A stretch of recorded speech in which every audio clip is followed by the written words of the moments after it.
Hello and welcome.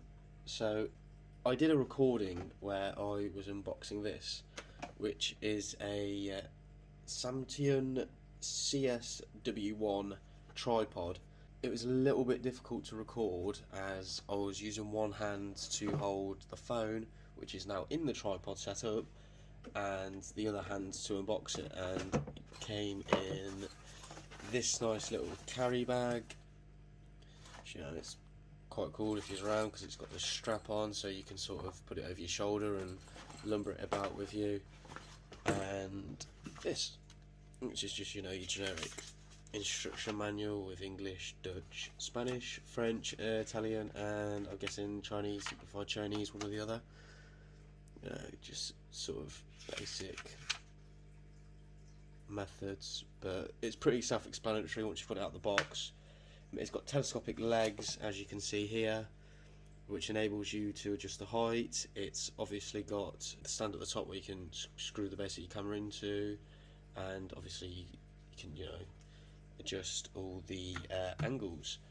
So I didn't really want to show you that because it was a little bit difficult to get it out of the box and out the bag with one hand, so I thought I'd just show you that to begin with, because that is what I'm using at the moment. Just for your information, I'm using a Samsung Note S10, Samsung Note 10, one or the other, to record on, just whilst I obviously show you this. And then from now on, obviously, it's going to be the X-T200 Fujifilm camera, which this video is all about. But to start with, I'll get this out. It's a SanDisk Extreme SDXC UHS card. It's a class 1 and it has speeds of up to 150 megabytes a second apparently, 128 gig, which is plenty enough for me. I'm doing 4K video, but yeah, you know, I haven't got the scissors. I haven't got the scissors here, but I'm not going to open it, but as you can see, it's a memory card. That's all I can really say about it, to be fair. Now, let's get onto the camera. You may have already heard about this camera, as there's many articles and videos online basically questioning whether or not this is the one of the best bang for your buck vlogging cameras. And what you get for your money is quite impressive. Let's just open the box up and see what's inside.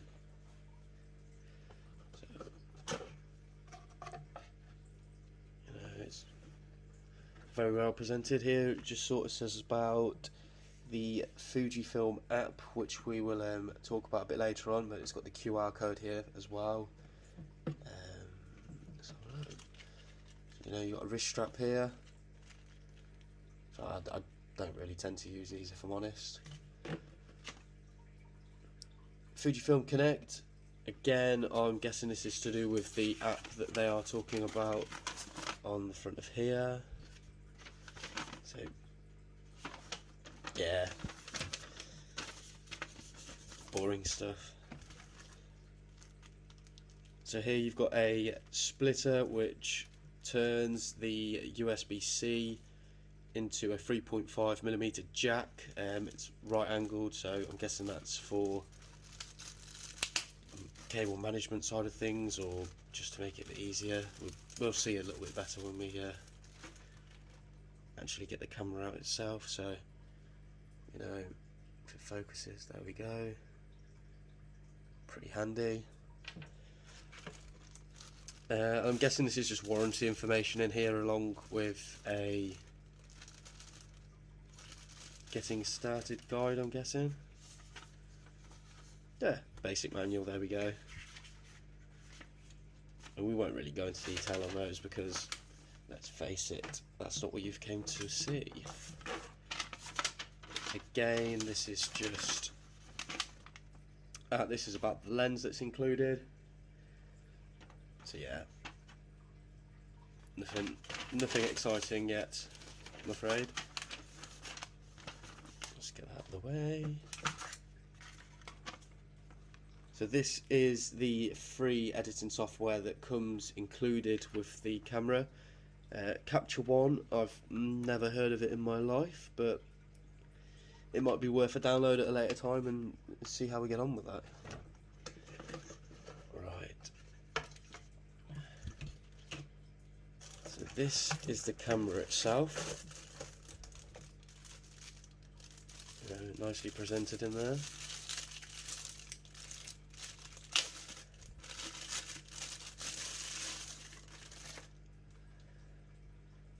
Wow. First impressions, it's extremely light. And it's, you know, very compact, easy to hold.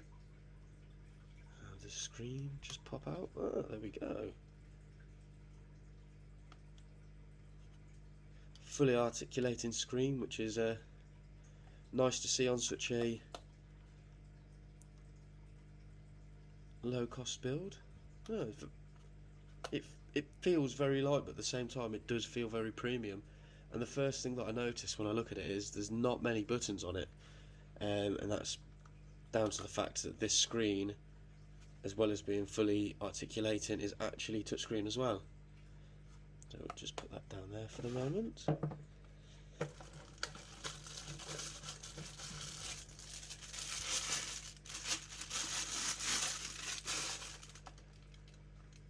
So here we have the lens that's included with it, which is a 15 to 45.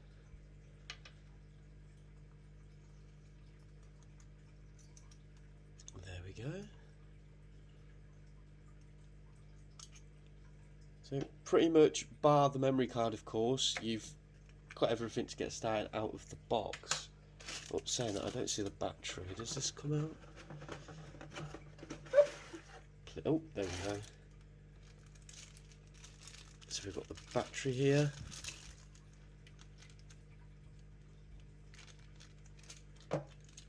And I'm guessing this is going to be a USB-C cable for charging. Yes.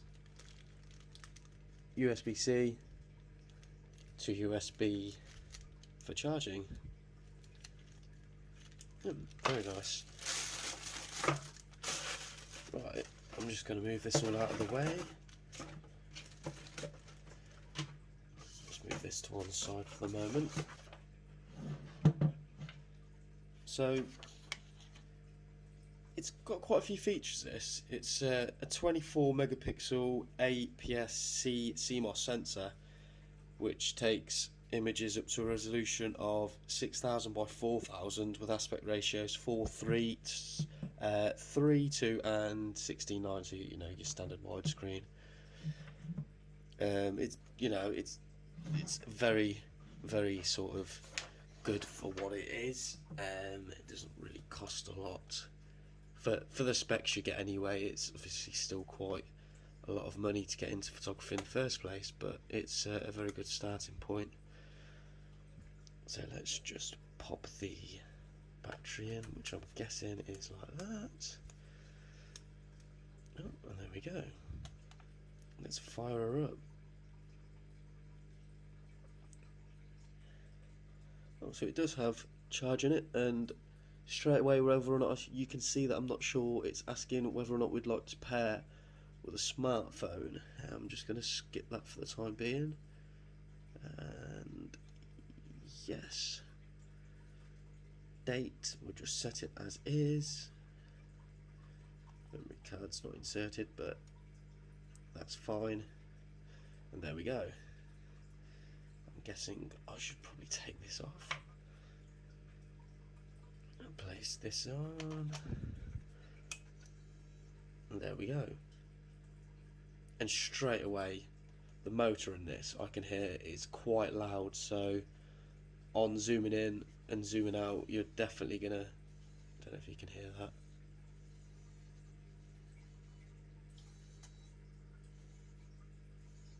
So yeah, it has got a bit of motor noise, but you know, it is included for free, and you can't really complain at the price compared, you know, to what there is out there. It's not that bad. Overall, the system, it's got a ISO range of between 200 and 12800, which you can expand to 100 and to 512, I think. Along with that, it's got the ability to save files in RAW, so you can mess around with post-processing afterwards as well, which is quite helpful. As I mentioned before, it's got a massive 3.5-inch fully articulated touchscreen, and that's actually got a resolution of 2780k dots, and this electronic viewfinder here also has a resolution of 3260k, you know, which is pretty good. It's 100% coverage, so you're able to take the best images possible even whilst you're in direct sunlight, so you don't have to worry about using the screen if you can't see properly under the sun. One thing I will say about this is the actual battery life is only 270 shots according to the CIPA standards. It's not brilliant, so you know, if you're going to go out on long expeditions and stuff, I would advise putting a few extra batteries in your pocket. Where this really stands out and where people are sort of talking about this camera the most is vlogging. So it will record at 4K, your sort of standard 3840 by 2160 at 30p, 25p, 24p FPS. With a choice of formats between H.264 and MPEG-4, so you know it's got your standard sort of 4K video functions on it. It's also got digital video stabilization, not to be confused with image stabilization, because it doesn't have in-body image stabilization, which may be a problem for some. So when you are picking lenses and you need image stabilization, obviously you need to look out for that, otherwise you won't have it. But you know, that is a plus, that it does actually include in-body digital video stabilization. But 4K video on this is a slight issue, and it's not to do with the battery life, and it's not to do with the memory, because obviously you put your memory card in and all that business. It's the fact that it overheats. In real world time, you're looking at about sort of 8 to 9 minutes before it starts to overheat. It does give you a little logo on the screen, it sort of pops up around here to indicate that it's overheating, and the problem with that is it's a little bit annoying. So you'll see it and then you know that it's not going to shut off straight away, so you're trying to wrap things up or get to a point where you can sort of let it overheat, let it cool down, and then restart and set off where you left off.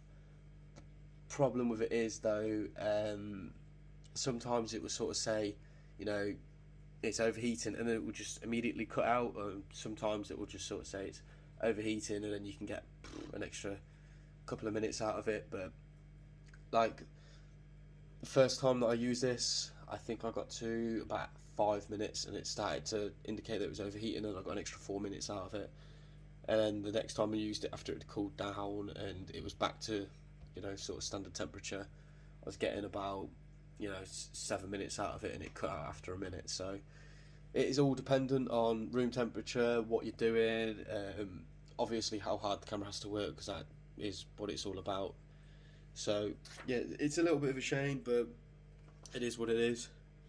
It's got an inbuilt microphone though, which helps. Records in stereo. The internal speakers on it only output in mono, which is okay for sort of, you know, brief previews, but it's not the sort of thing that you'd want to rely on if you was listening to the audio and you was trying to find faults with what you'd recorded. So if it was me and, you know, you sort of want that crisp audio and being able to hear it properly, your best options are to be looking at external microphones along with external headphones, and it's got 3.5mm jacks for both, so you know, dedicated ones, nice and easy for you. So it does have built-in wireless, as we sort of seen over here where they advertised the Fujifilm Connect. So this is heavily focused on wireless connectivity, so you can connect to this with your compatible device. If you've got the app downloaded, you can sort of connect to it and use it as a remote control, which could be handy in scenarios where you're not able to reach the camera, and it sort of enables you to play with settings, view what's on the screen, release the shutter and directly transfer data from the camera to your connected device, which can be really helpful if you know you haven't got a cable to hand. So you say you sort of lost your cable, or you're out and about, you haven't got the cable with you, you didn't think to bring it, you know, you can just sort of bring it over. The main thing that sort of attracts me to this device is the fact that it only weighs 370 grams. You know, it's very lightweight and portable. You won't get tired of carrying it on those long days out. Obviously, if you are on those long days out, make sure you do have a battery in your pocket, because otherwise you're gonna, you know, 270 shots in real time, you know, as soon as you start recording, that isn't going to be a lot, and then you've got to jiggle around the fact that it is going to overheat as well. So the bad points really that I've come across, I would say the battery life isn't great, but you can counter that with additional batteries. There's no in-body image stabilisation, which, you know, can be countered with lenses, and the body's unsealed as well, so it's vulnerable to water and dust. So if that is a problem for you, then obviously you might have to look at something else, or you can get sealed cases for these, which, you know, IP rated cases and stuff like that. But if you factor in all the additional expenses to counter these issues, you can have an outstanding camera for what is providing, you know, quite a lot of bang for buck. So, you know, if you can deal with the overheating issues and you can sort of factor in the expenses that you'll have to fork out for, then, you know, it's definitely worth it.